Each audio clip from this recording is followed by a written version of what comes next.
नमस्कार, आप देख रहे हैं आगाज फर्स्ट न्यूज में हूं आपके साथ अंशु गोस्वामी।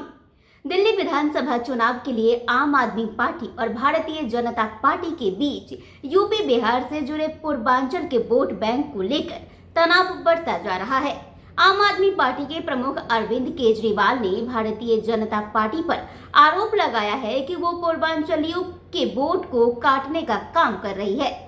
तो वहीं भारतीय जनता पार्टी ने आम आदमी पार्टी पर हमला करते हुए आरोप लगाया है कि वो पूर्वांचलियों का अपमान कर रही है। दोनों पार्टियों के बीच ये आरोप प्रत्यारोप चुनावी माहौल को और गर्म कर रहे हैं। तो वहीं भाजपा अध्यक्ष जेपी नड्डा ने अरविंद केजरीवाल पर आरोप लगाया है कि उन्होंने उत्तर प्रदेश और बिहार के लोगों को फर्जी वोटर कहकर उनका अपमान किया है। आम आदमी पार्टी का कहना है कि भाजपा पूर्वांचल के लोगों को रोहिंग्या और बांग्लादेशी बताकर उनका वोट काटने की कोशिश करते हैं। इसी बीच दिल्ली में पूर्वांचलियों की स्थिति और उनकी चुनावी भूमिका भी बेहद महत्वपूर्ण है। दिल्ली में पूर्वांचल के वोटरों की संख्या लगभग 45 लाख है, जो कि दिल्ली के कुल मतदाताओं का एक बड़ा हिस्सा बनते हैं। ये वोटर 30 सीटों पर फैले हुए हैं और दिल्ली में 25% से ज्यादा पूर्वांचली वोट है। इनमें से 20 सीटों पर इनका प्रभाव काफी मजबूत है, जिनमें से 14 सीटों पर ये मतदाता हार जीत का फैसला करने में निर्णायक भूमिका निभाते हैं। दिल्ली में कुल 25% मतदाता उत्तर प्रदेश, बिहार, उत्तराखंड, मध्य प्रदेश और झारखंड से आते हैं और इनका सबसे बड़ा हिस्सा उत्तर प्रदेश के पूर्वी हिस्सों से पूर्वांचल से है। तो पूर्वांचल के मतदाता अक्सर एकजुट होकर मतदान करते हैं, जिससे कि उनका वोट बैंक किसी भी पार्टी के लिए अत्यंत महत्वपूर्ण हो जाता है। इस क्षेत्र में मतदाता दिल्ली के चुनावी समीकरण को प्रभावित करने में सक्षम होते हैं और इसीलिए उनका समर्थन किसी भी पार्टी के लिए जीत की दिशा तय कर सकती है। दिल्ली की 70 विधानसभा सीटों में से 14 सीटें ऐसी है जहां पूर्वांचलियों के वोट का प्रभाव निर्णायक हो सकता है। ये सीटें मुख्य रूप से उत्तरी और पूर्वी दिल्ली में स्थित है और इन क्षेत्रों में पूर्वांचल के मतदाता बड़ी संख्या में है। इन 14 सीटों पर पूर्वांचलियों का वोट बिना किसी पार्टी की ओर पूरी तरह से झुके रहना चुनावी समीकरण को प्रभावित करता है। ये सीटें इस प्रकार से है: देवली, बुराड़ी, किराड़ी, संगम विहार, विकासपुरी, द्वारिकापालम, लक्ष्मी नगर, मटियाला, कड़ाबल नगर, सीतापुरी, रिठाला, मंगोली और बादली विधानसभा सीटें। 14 सीटों का महत्व क्यों है, ये जानना भी बेहद जरूरी है। दिल्ली में पूर्वांचल के लोग एक बड़ा वोट बैंक बनाते हैं। आर्थिक और सामाजिक स्थिति की बात करें तो पूर्वांचल के लोग मुख्य रूप से व्यापारी, मजदूर, सरकारी सेवाओं में कार्यरत होते हैं और उनकी आर्थिक स्थिति चुनाव में उनकी प्राथमिकताओं को प्रभावित करती है। पारिवारिक और सामाजिक नेटवर्क की बात करें तो अधिकांश पूर्वांचल के लोग आपस में जुड़े होते हैं और उनका सामाजिक नेटवर्क चुनावी परिणाम को प्रभावित करता है।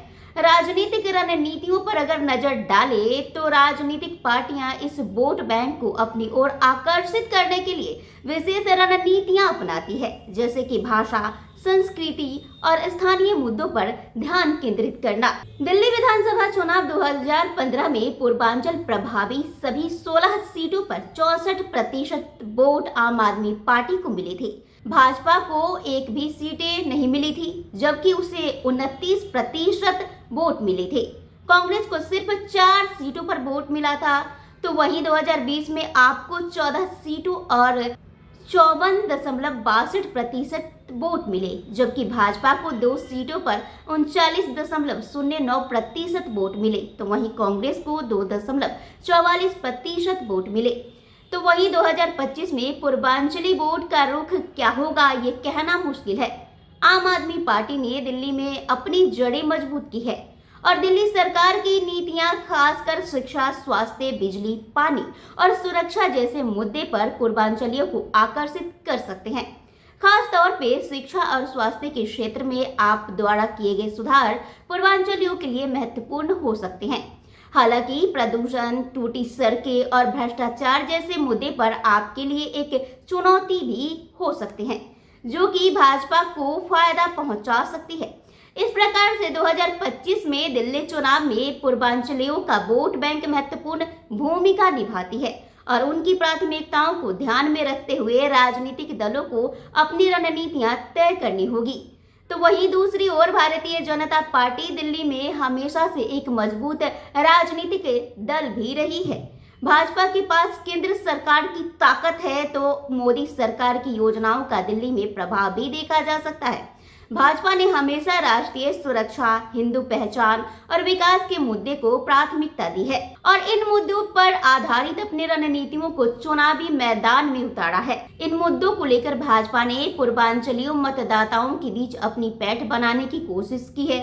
विशेष रूप से भाजपा ने हिंदू पहचान को महत्व दिया है, जो कि दिल्ली में रहने वाले पूर्वांचली समुदाय के एक हिस्से को खास तौर पर आकर्षित कर सकता है। इस रणनीति से भाजपा ने पूर्वांचलियों के अपनी छवि को मजबूत करने का प्रयास किया है, जिससे कि उसे आगामी चुनाव में लाभ मिल सकता है। जदयू ने दिल्ली विधानसभा चुनाव के लिए बोराड़ी सीट पर अपने उम्मीदवार की घोषणा भी की है। बोराड़ी से शैलेंद्र कुमार एनडीए के उम्मीदवार होंगे। इसके अलावा भाजपा ने एक अन्य सीट एनडीए के सहयोगी लोजपा रामविलास के लिए छोड़ी है। ये गठबंधन दिल्ली चुनाव में अपनी ताकत दिखाने के लिए एकजुट होकर चुनावी मैदान में उतरेगा। दिल्ली विधानसभा चुनाव में भारतीय जनता पार्टी ने एनडीए गठबंधन के तहत जनता दल यूनाइटेड यानी जदयू और लोक जनशक्ति पार्टी एलजेपी रामविलास को सीटें दी है, जो कि भाजपा ने जदयू को बोराड़ी और एलजेपी रामविलास को देवली सीट दी है। इसके बाद जदयू ने शैलेंद्र कुमार को बोराड़ी सीट से उम्मीदवार घोषित किया है। भाजपा ने अब तक 68 सीटों पर प्रत्याशी घोषित कर दिए हैं, जबकि एलजेपी के उम्मीदवार की घोषणा बाकी है। भाजपा के राष्ट्रीय महासचिव अरुण सिंह ने एक पत्र में ये जानकारी दी कि जदयू और एलजेपी रामविलास दिल्ली विधानसभा चुनाव में इन सीटों पर चुनाव लड़ेंगे। दिल्ली में 5 फरवरी को मतदान होगा और नतीजे 8 फरवरी को घोषित किए जाएंगे। तो वहीं दिल्ली में इस बार एनडीए, आम आदमी पार्टी और कांग्रेस के बीच त्रिकोणीय मुकाबला देखने को मिलेगा। आम आदमी पार्टी ने 20 में से 62 सीटों पर जीत हासिल की थी, जबकि भाजपा करीब 27 साल से दिल्ली में सत्ता की तलाश में है। ये देखना दिलचस्प होगा कि नीतीश कुमार भाजपा को दिल्ली विधानसभा चुनाव में कितना सहयोग देते हैं। बिहार में भाजपा के साथ उनका गठबंधन काफी मजबूत नजर आता है, लेकिन दिल्ली में ये मामला थोड़ा अलग हो जाता है। यहाँ पर आम आदमी पार्टी और कांग्रेस के साथ भाजपा का मुकाबला है और नीतीश कुमार का योगदान दिल्ली में कितने प्रतिशत प्रभावी होगा, ये देखना अहम होगा। नीतीश कुमार ने बिहार में भाजपा के साथ मिलकर अच्छा प्रदर्शन किया है, लेकिन दिल्ली में उनका प्रभाव कितना है, ये सवाल बाकी है। अगर वे भाजपा के लिए दिल्ली में भी रामबाण बनकर सामने आते हैं, तो ये भाजपा के लिए एक महत्वपूर्ण रणनीतिक लाभ साबित हो सकता है, लेकिन ये केवल चुनावी परिणामों के बाद ही स्पष्ट होगा। तो साथ ही ये देखना भी बेहद दिलचस्प होगा कि सीएम योगी आदित्यनाथ दिल्ली विधानसभा चुनाव में भाजपा के लिए कितने प्रभावशाली साबित होते हैं। तो यूपी में उनका जो यूपी मॉडल और कानून व्यवस्था का तंत्र है, उसकी खूब सराहना होती आई है और अब दिल्ली में भी भाजपा के प्रचार में उनकी भूमिका महत्वपूर्ण हो रही है। योगी आदित्यनाथ का दिल्ली में प्रचार भाजपा के लिए एक बड़े रणनीति साबित हो सकती है, खास करके अगर वे प्रत्याशियों के लिए वोट मांगते हुए जनता के बीच अपनी पार्टी का संदेश सही तरीके से पहुंचाने में सफल रहते हैं। तो उनके द्वारा 14 जनसभाओं का आयोजन और दिल्ली के विभिन्न क्षेत्रों में रैलियों का होना भाजपा को चुनावी मैदान में मजबूती दे सकती है।